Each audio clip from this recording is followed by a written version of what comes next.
Hey everyone, it's Sarah at Repeat Crafter Me, and I'm so excited to show you another project you can do with Red Heart all-in-one granny square yarn.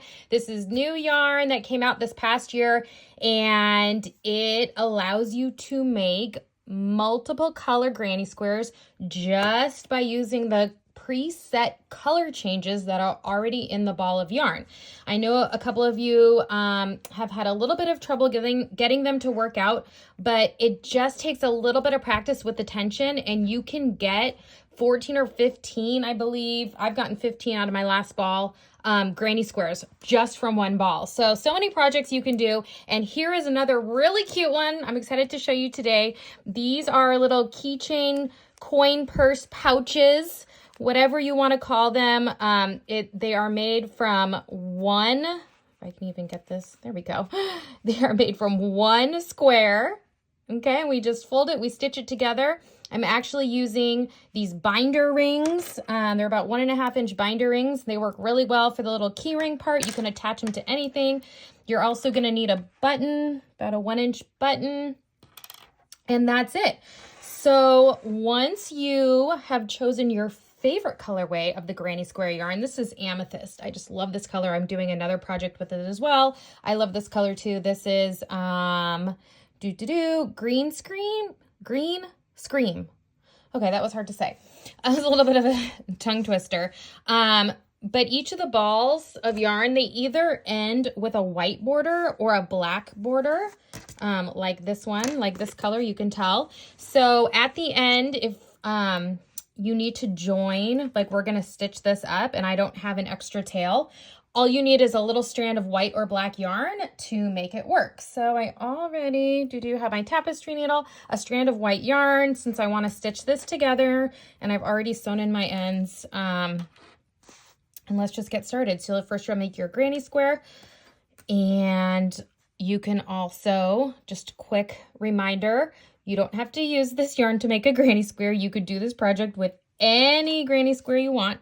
So I'm just flipping it over so I have the kind of wrong side facing me, and I have it kind of in that diamond formation instead of the square as I'm folding it, because we're going to want to bring all the points inward like so. I actually like this bottom flap to overlap.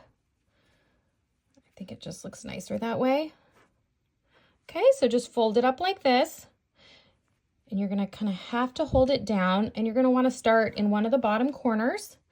So I'm just gonna go ahead and attach my yarn. We have a little tail, I'll have to weave this in later.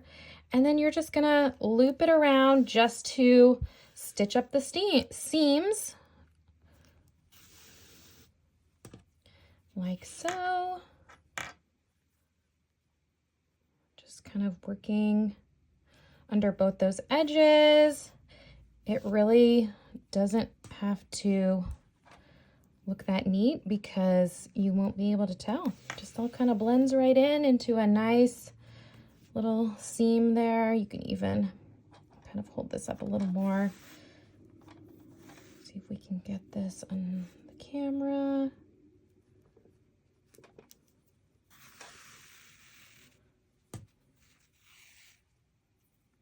Like so.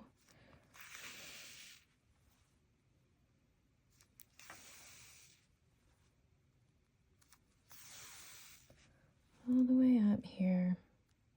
I kind of try and work under these little top stitches.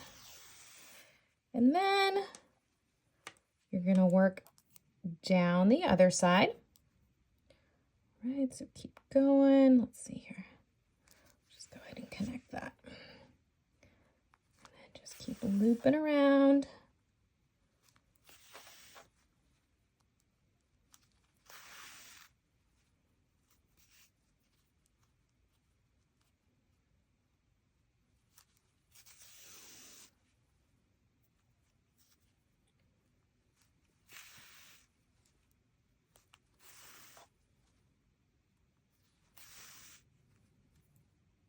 Okay, I am down at the corner. We have that all stitched together. That was pretty simple. So now you have your pocket. Here's your top flap. do not fasten this off yet. We still need the strand. I'm going to kind of weave it back through here just so we don't have to attach another piece of yarn, because we are going to stitch on that button, and the button's going to go, you're going to notice you have two little V's of color right there. No matter which one you use, you'll have that on every one of your projects, and your button's going to go right in the middle there. So I'm going to use the purple button for this just to be matchy. Okay, so I am going to be, let's go, just working this right through here just so I'm starting on those middle stitches. Just working right up through that button, and I'm crisscrossing it. And now you can work back down through the other side.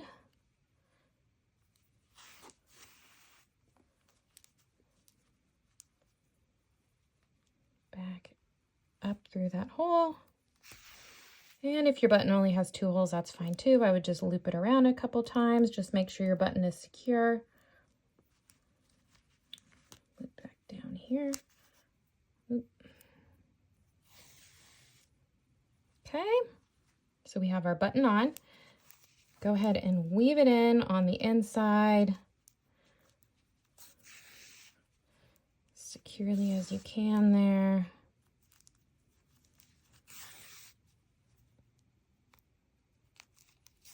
All right, that's pretty good. Where's my scissors? All right. I do still need to weave in here. Here's a tapestry needle. I'm going to weave in this end since I still have it sitting here real quick, just to make this look so nice.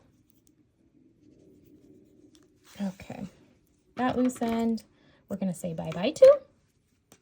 Okay, we have our pocket. And then the top already has that nice loop built in to the actual granny square, and that becomes what goes over your button, your clasp. Okay, and then you can put, this is why I like these, you can put these, kind of loop it around on either corner, wherever you find one of those spaces. And then of course you could attach it to a backpack, a purse, keychain. So easy. All right, what do we fill these with? I'm glad you asked. I'm sure many of you have business cards. Those fit perfectly in. Maybe you have a gift card to Amazon or Michael's or Joann, and you want to stick that in there as well. Maybe you have credit cards or debit cards that you want to carry. Maybe this goes in your purse. If you are traveling, I will actually be traveling next week to H&H Americas. I'm so excited to see lots of my crochet friends.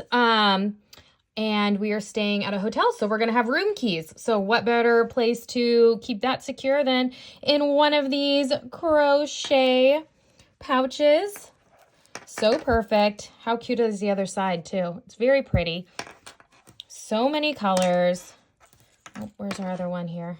I love this green as well. And that's it. So easy, so cute. All you need is one granny square to make these. I will leave the link to shop this yarn if you are interested. I will also post a tutorial on how to make the granny square. And I will have the kind of written and photo instructions on repeatcrafterme.com.